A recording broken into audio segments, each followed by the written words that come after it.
warm welcome. Many thanks for joining us on yet another edition of Stop the Accident, a platform where together with you and all stakeholders, we take an holistic look into the issue of safety and how to prevent accident in our country, and by that limiting numbers of deaths and fatalities. I'm Kule Aburishade, and this afternoon we are going to be looking at the issue of safety in places of construction. We've heard of a building collapse, we've heard all sorts of things, we've heard of injuries, why construction is taking place.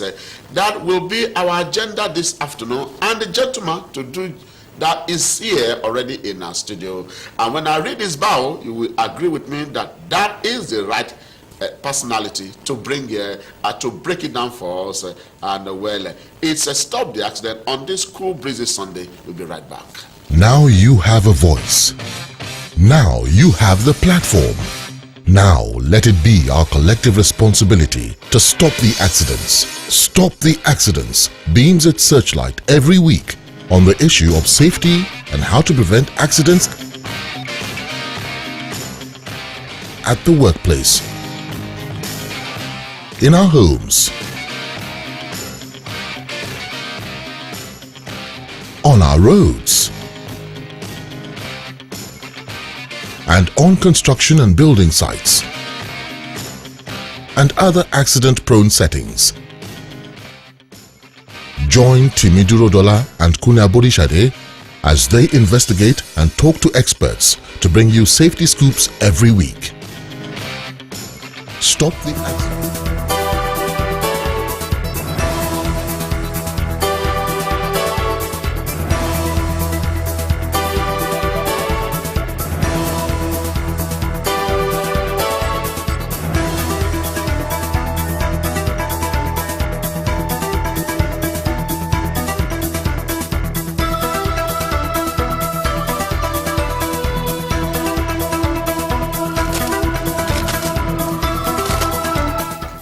Welcome back. If you're just joining us, it's live, it's direct, it's from NTA Lagos. It's Stop the Accidents. And like I tell you, every week the conversation continues throughout the week. www.stoptheaccident.tv. And for all of you sending us mails, sending us what is happening in your neighborhood, please continue to do that. We want to share our aim and objective to interact and share information so that we can limit the number of accidents in our country and thereby reducing the fatalities and the deaths. And we are looking at a sector that is very, very important this afternoon, the construction sector. And it's a major segment of Nigerian life. To do justice to that, my safety analyst this afternoon is a gentleman of repute in this area. Engineer KAYODE FOWODE is a current registered mechanical engineer and a chartered health and safety practitioner and a consultant. He's published many articles in most of our newspapers, and in particular is the author of that article averting building collapse in Lagos State. And what with all of the stories we've been hearing, only 3 days ago a building came down in Lagos, and so he is just the gentleman to stop that from happening. An award winner, and of course managing director of Chevron Consulting Limited and the national coordinator of IOSH Nigeria Network Group. Welcome. Thank you. Thank you for finding time to come to our studio. We know how busy you are, and being a consultant all over the world, and the issue of safety in construction sites cannot be overemphasized. That's right. And across the length and breadth of Nigeria, constructions are going on, and men are at risk. So, where do we start from? What are the safety tips? What should be an ideal construction setting? Okay, thank you, viewers, and it's nice to be here, especially when it has to do with safety. Okay. Without safety, we cannot live our life the way we should live. We all want our families, our friends, our loved ones to go to work and return the way they should, the way they left work in the morning. So, but construction industry, as we know, is one of the major high-risk sector in Nigeria, and globally is also a major concern. Even in Western countries, construction industry is one of the sector that is given high priority in terms of managing risks within that sector. Be as it may, in Nigeria, going back to your question, it's very important that anybody within this construction industry have a thorough understanding of the risks involved in construction. Okay. It's also very important that we have proactive legislation tailored to the construction industry, which as of today we don't actually have any robust specific health and safety legislation to that. So I think we have to start with the basis. Okay. Let's even have a law specific to that industry. Setting out what should happen how that industry should. That's right. Okay. In Western countries, they've even gone beyond just having a law. They have what we call approved code of practice, which explain, and guidance documents, which explain what the duty holders should do as regards complying with the law. But in Nigeria of today, what we need to do is to let's have a specific health and safety legislation that duty holders can adhere to. We also need to go further than that. Also identify who are the duty holders in the construction site. Who should be responsible? Okay, right from the person who owns the construction to the people he's going to engage, so even the individuals on site. So they all need to have the legislative requirement that they need to adhere to. So until we have that, then we can say we've started. All right. So in the absence of that, you just do what you think is right because you are not guided by any law. And so a lot of things can happen, and well, people take a lot of things for granted because they are there, they are not breaking any law because there is no law that mandates them to do certain things on construction site. Yes, we have the Factory Act, which stipulates what those who operate factories in specific industries should adhere to. In manufacturing, the oil and gas, they have their own regulated by DPR. We also have the Lagos State Building Regulatory Agency, who talk more about their major concerns about getting building permits. But as professionals, we need to look beyond the building permits. We need to have specific legislation tailored to the construction industry, which I would like to see, to be honest. And we also want to see some of the content that the where should this who should generate this? I mean, where do we start from? Are there some bills already the National Assembly regards this, or there's nothing at all for now? Well, I understand there's an operational safety and health bill, I think 2015 if I'm right, which is going through the National Assembly now. It's being sponsored by one of the senators, I think, from Ekiti State. And also, I think that's very important, but it looks generic to whole industry rather than being specific to the construction. Now, if you the other institution that has a better, that can also influence that, we're also looking at the ISPON, the Institution for Safety Professional of Nigeria. They are also in a better position. I understand they have a ISPON bill, so they also have a very good influence when it comes to trying to drive this bill. We have other associations, professional institutions who can come together, put pressure on the Senate to try and drive the bill, like the Safety Advocacy Group. We have the Highest Nigerian Informal Group as well. So these associations can come together with ISPON to try and drive the cause for legislation to be passed in the House. Fantastic, because that is very, very crucial, very, very important, because lives may be dependent on that, because when you see loss of lives in an accident in the construction sites, you see breadwinners of families being taken out, like you said, they go to work in the morning and then only to come back and give the family a tragic news of what has occurred. It's really, really heart-wrenching. All right, so we are hoping that, these bodies that Engineer Fowode has talked about will continue to accelerate so that we can have laws guiding what happens on our construction sites. All right, but in the absence of that now, okay, in the absence of an enabling law, and then as a professional and all of that, okay, what are the key things that you would like to see on our construction sites? Who should lead there, and what are the things that should be in place that at least are basic, that without them a construction shouldn't even happen there? Okay, if I borrow from some of the best practices from the Western world, okay, for every construction, before every construction starts, you should have a welfare facility on site, which is very important. Then we also have to have the client who owns the construction work also needs to give them sufficient time to plan the work for the construction. So we are talking about, which is one of the issues that we face on the construction industry at the moment.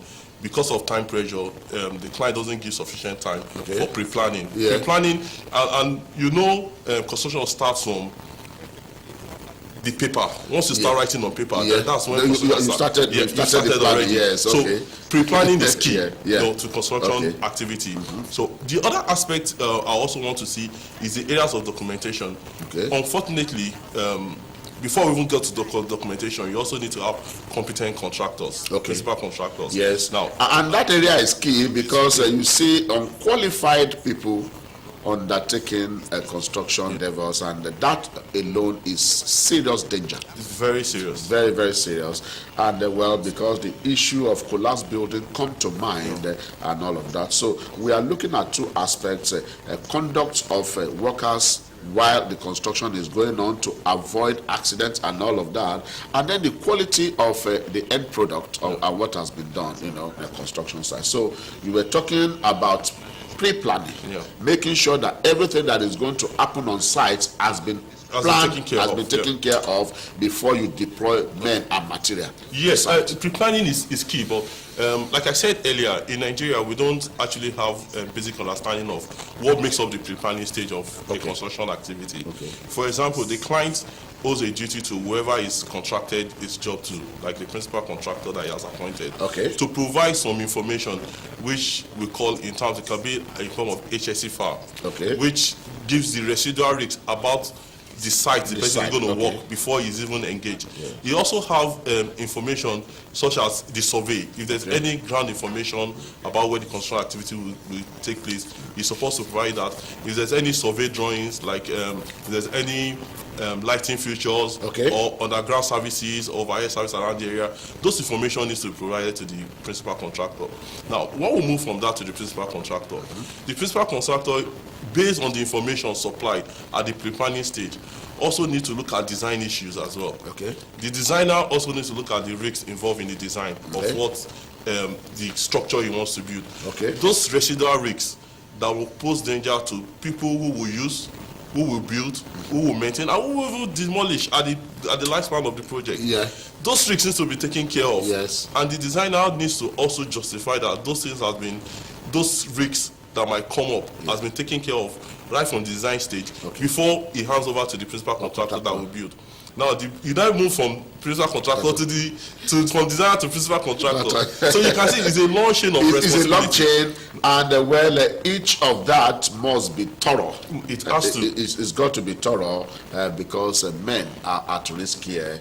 And you see construction sites are looking at 200 people working simultaneously. Each person needs to know what needs to be done, and like you said, the chains have to be well taken care of. Engineer Fowode, we will take a break. I know so much to discuss.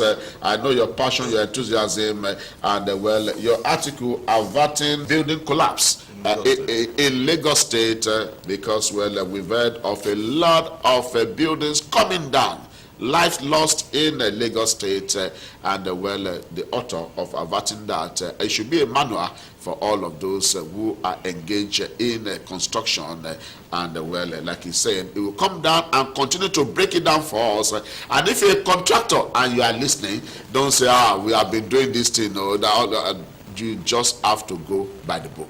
It stopped the accident, and we'll be right back after this break. Don't go anywhere.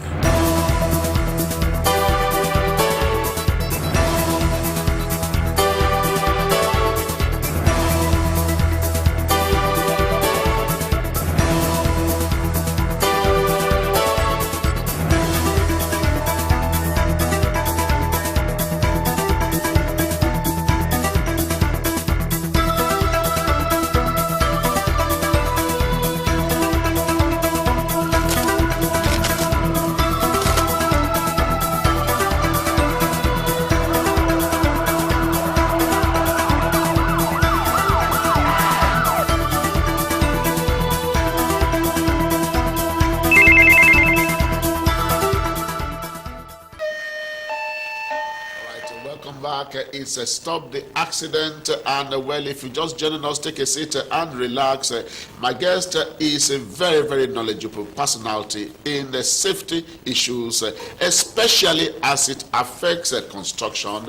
Is author, award winner, and is manual averting the building collapse in Lagos State has been of tremendous help to a lot of people who are in this industry. I'm privileged to have him here this afternoon. And well, of course, Engineer Fowode, you were also talking about the chains that are involved in construction. Okay, now I think we stop at the principal contractor, and then from there on again.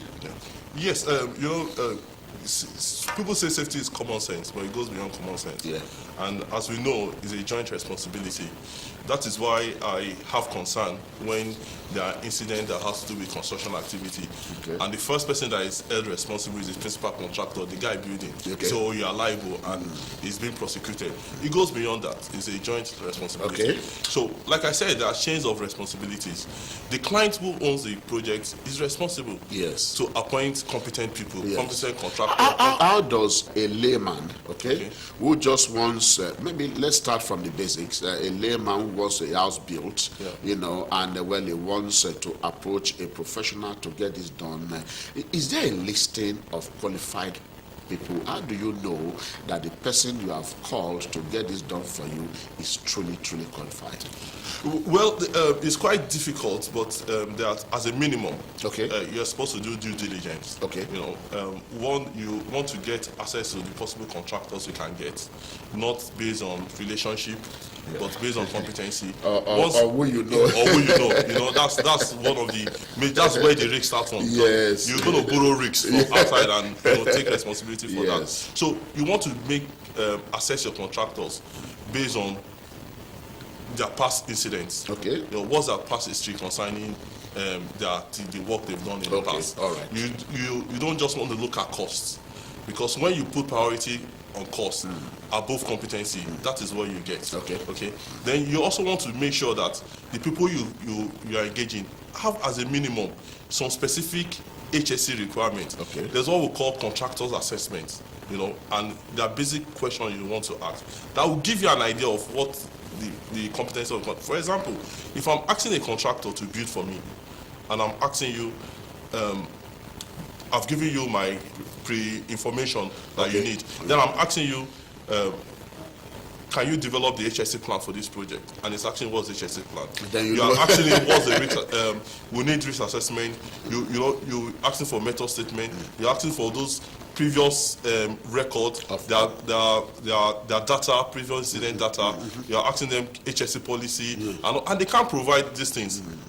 That tells you that there's something wrong that about. Maybe you are dealing with the wrong person. So these are very, very. Those are basics. Minimum. Those are that basics. You need to ask. You need to know their track record, what they've done, and all of that. So important because when the wahala come now. When the wahala comes now. So, well, now you've asked the right questions, you've got the right people and all of that. Then the issue of even materials and all of things, how do you ensure that things have been done properly while construction is going on? At the early stage, within your kickoff, even before your kickoff staff meeting, you want to look at the arrangement they put in place.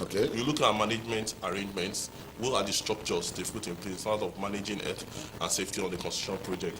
You also want to look at the specific risks. What arrangement they have in place for managing specific risks. Maybe water tight, excavation, dealing with services, asbestos, all those kind of specific risks associated with the project. Needs to have been explained in your HSC plan, which the person responsible for HSC with the client or with the principal contractor would have reviewed. And those arrangements, or even material delivery. How do you deliver materials on site? Who checks for the quality of materials? Those things needs to have been captured within your plan. Then implementation is now a process. So outside the documentation, implementation is also where priority needs to be given too as well. All right, well, many of you listening to us may say, these are technical terms. Engineer Fowode, you are talking very technical terms, and the man who just wants to have his building built is not really what are HSC plan and all of that, just because I want to build a house and all that. But so vital what he's telling us, and well, I just want to implore you to break it down. More, so that you use less of technical terms, so that our viewers can actually understand what you are talking about. Many of them are building, many of them are in construction sites now, looking at us and all of that. Well, let us recap all of the things you have said in a simple layman language. Okay, we expect that the person that owns a building might not understand construction, but he needs to have access to competent advice. Okay, that's the first step. That needs to have access to competent advice. Get the right person. Get the right person. Now, I know the Lagos Safety Commission, they've been going around to monitor activities on some of the construction sites, and they've been advising building owners to try and get consultants. Some of the consultants are registered with them. So as you might, those are examples of what those who owns building or who intend to build can do. They can seek access to competent consultants. That's an example of where to go. Yes. Where can we get this consultant? They might go to Lagos State Commission. They might have access on internet to also check registered consultants. That can. So that's very vital. Yeah, because some don't know where to go. So you can go to the commission. You can go online and see people with track record of what they have done. That's the very first step. That's the very first step. Then once you've done that, then you now want to rely on his advice. The other aspect that is important, because if I want to explain that it's too technical, just follow the advice of your safety consultant. They know what they will need. And most times, most of the builders might not really know how to develop these documents. But the consultant might need to sit with them. And explain. And educate.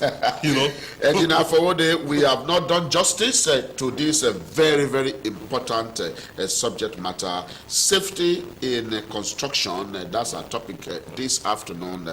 And we still a lot to discuss. We'll have to implore you to come back for the second part. Plus, I know that we didn't open the phones this afternoon.